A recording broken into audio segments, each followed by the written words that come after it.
이승우 변호사의 형사 완전 정복. 형사 완전 정복 학교폭력 시리즈 제4편.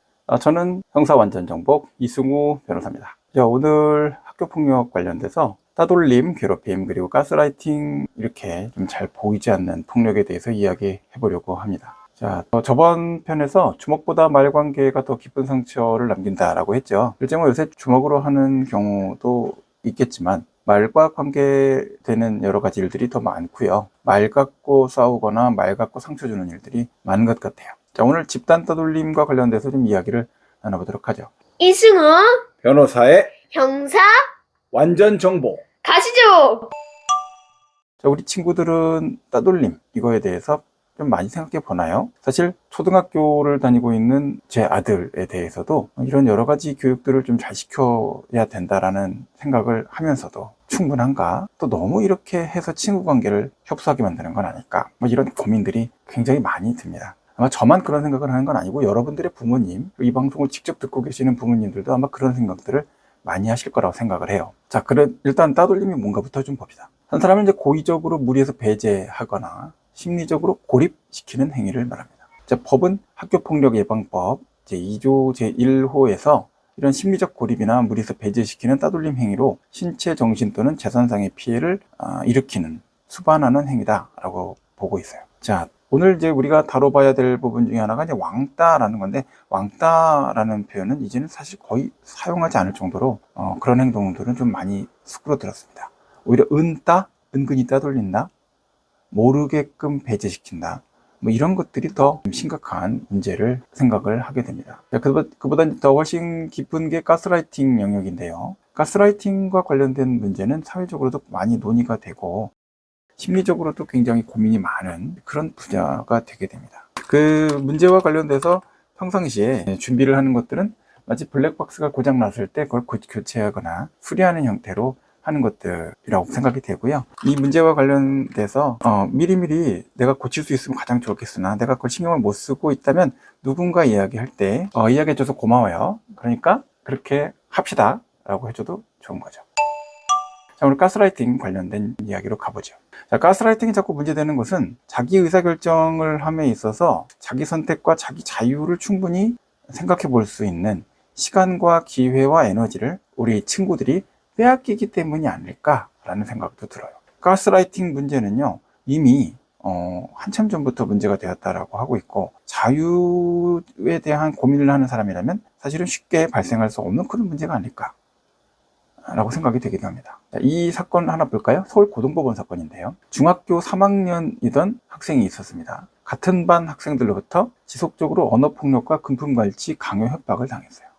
얼마나 끔찍했겠습니까? 자, 가해 학생들 굉장히 교묘하죠. 학생들이 교묘하다는 표현 쓰면 좀 그런가요? 학생들 굉장히 영악하다.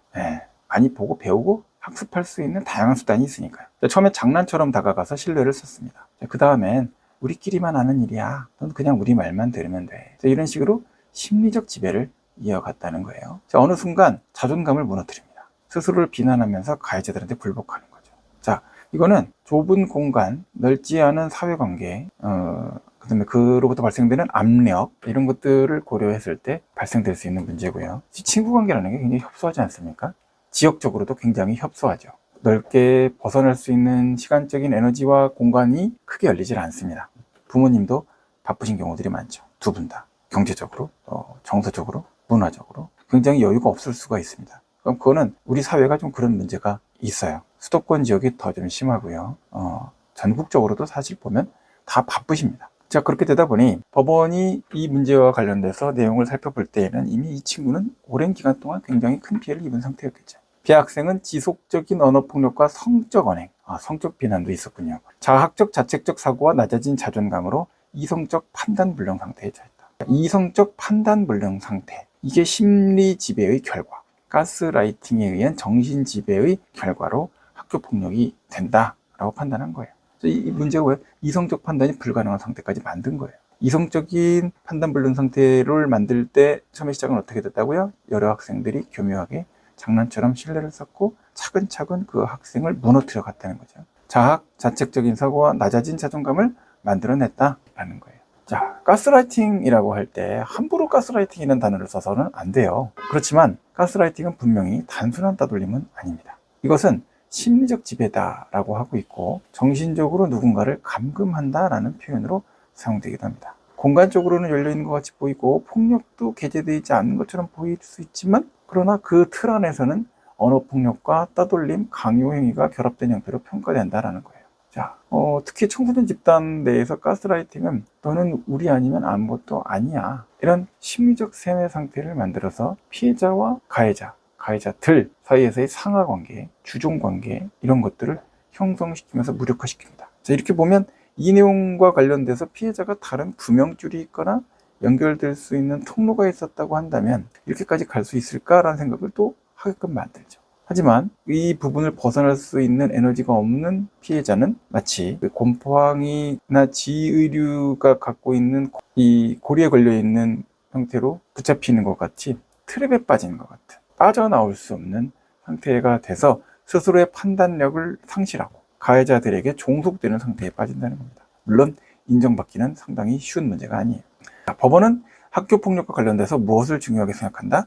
객관적인 지표와 아울러 피해자의 주관적 고통의 서사, 진술을 매우 중시합니다. 객관적인 증거가 다소 부족하다 하더라도 지속된 괴롭힘이나 언어적 통제, 정서적 지배 자체의 존재가 입증이 되면요, 학교폭력으로 인정을 하고 있죠. 자, 그래서 모든 형사사건과 관련돼서 실무적으로 강조하는 점은 두 가지입니다. 기록을 남기세요. 일기, 본인이 쓰는 일기입니다. 이메일, 스스로에게 보내는 이메일도 괜찮아요. 문자, 스스로에게 보내는 문자도 괜찮습니다. SNS 대화 캡처해놓고 녹취, 녹음하면 돼요. 자, 이 모든 것이 피해자의 목소리가 돼요. 왜 목소리가 될까요? 디지털로 SNS를 통해서 남겨놓으면 그 날짜가 나와요. 구체적인 상황에 대한 설명이 나옵니다. 자기가 자기에게만 보냈다 하더라도 굉장히 강력한 문제가 되죠. 강력한 증거가 되죠. 자, 부모님 입장에서는 어떨까요? 아이들의 심리적 신호를 무시하시면 안 된다는 거예요. 근데 이거 쉬운 문제가 아닙니다. 싸우기도 하잖아요, 아이들하고. 말을 안 들어. 왜 그래? 오늘 왜 무슨 일 있어? 응? 정말 하여튼 여러 가지 일들이 있죠. 근데 아이가 말수가 줄어요. 그러면 이유를 알아야 돼요. 이유를 알려고 하는 행동이 아이에 대해서 오히려 상처를 주는 행동이 될까 겁난다고요? 그럴 수도 있겠습니다. 문을 닫고 들어가서 나오지 않아요. 안에서 무슨 일이 발생하는지, 아이가 그 문 닫고 있는 그 공간 안에서 심리적 지배를 받고 있는 것인지, 그 친구들하고 친해지기 위해서 노력하는 행동이 자기 스스로를 가스라이팅 속으로 밀어넣는 행동이 아닌지 알아야 되는데, 알 수 있는 방법이 없다면 싸워야 되나요? 그때는 자녀하고 싸우는 게 차라리 낫지 않았을까라고 후회하시는 부모님들도 꽤 많았던 것 같아요. 자책하는 말이 많아진다면요, 이거 위험신호다 이렇게 해석하시는 분들도 많습니다. 자, 오늘 이 심리지배 또는 피해자로서의 그 상황으로 받아들이는 과정, 그 피해와 관련된 이야기들을 좀 나눠봤어요. 자, 이렇게 교묘하게 친구를 자꾸 심리지배하려고 한다든지, 말로써 계속 설득해갖고 친구의 판단 기준을 무너뜨린다든지, 가치 판단 기준, 도덕적 기준, 다양한 것들을 무너뜨리려고 하는 행동, 바람직하지 않다는 거죠. 그런 가치 판단에 대한 자유도 양심의 자유, 그 친구가 숨을 쉴 수 있는 자유인 거예요. 그렇죠? 자, 법은 이처럼 관계 속에서 일어나는 폭력도 폭력으로 입증이 될 수 있다라고 보고 있다는 거예요. 자, 그러면 학교 폭력의 진정한 해결은 뭘까요? 상대방 가해자를 징계하는 게 목적일까요? 그래요. 징계도 필요하긴 해요. 하지만 더 중요한 건 뭐죠? 피해자와 가해자가 빨리 회복하는 거예요. 학생들이잖아요. 그 시간을 충분히 자기의 온전한 성장에 집중할 수 있게끔 가해자는 빨리 그 문제에 대한 잘못을 인정하고, 그 부모도 그런 성향에 대한 것들을 조율해서 이 학생이 나중에 사회에 나가서 다른 문제로 큰 피해를 입히고 또 다시 상처를 입거나 본인이 가해자가 다시 되는 일을 막으려고 노력해 줘야 된다는 거죠. 또 피해자는 존중받는 것도 중요한데, 피해자도 피해자 스스로 자기를 보호할 수 있는 보호 체계를 갖출 수 있도록 도와주어야 됩니다. 이렇게 학교만의 책임은 아니고요, 부모님과 학교가 같이 책임을 져야 됩니다. 법은 냉정해요. 하지만 인간이 숨쉬고 있는 이 사회의 정의가 법처럼 냉정하기만 해서는 될까요? 정의는 차갑지만 따뜻해야 돼요. 모순적이죠. 자, 우리가 또 여러분이 다 같이 따뜻하고 합리적인, 냉정하고 냉철할 때는 분명하지만 온기 있는 공정한 정의의 편에 같이 설 수 있도록 같이 노력해 봅시다. 형사 완전 정복 이승우 변호사였습니다. 안녕. 이승우 변호사의 형사 완전 정복.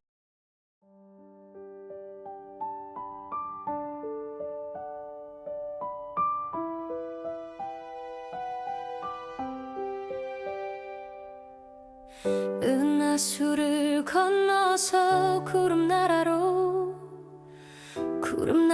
지나선 어디로 가나.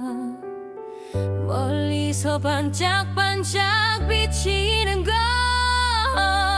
작별이 등대란다. 길을 찾아라. 푸푸른 하늘 은하수수수 하얀 쪽배 타고 타러 가. 개수나무 안한 그루 톡톡 끼는 웃음 짙게 스테이션네. 같이 가자 내일은 켄터키 토끼집 토끼 산토끼야. yeah. 두 때도 산 때도 없이 저 멀리 달도 간다. 서쪽 나라로 은하수를 넘어 꿈처럼 잘도 간다. 떠내려가는 건 절대 안 돼 네이버 구름 나라 지나면 어디로 향할까.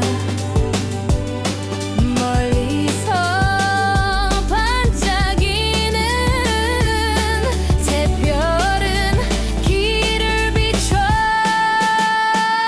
그때도 산데도 없이 저 멀리 잘도 간다. 서쪽 나라로 은하수를 넘어 꿈꾸며 흘러간다. 구름을 헤치고 별빛을 따라가.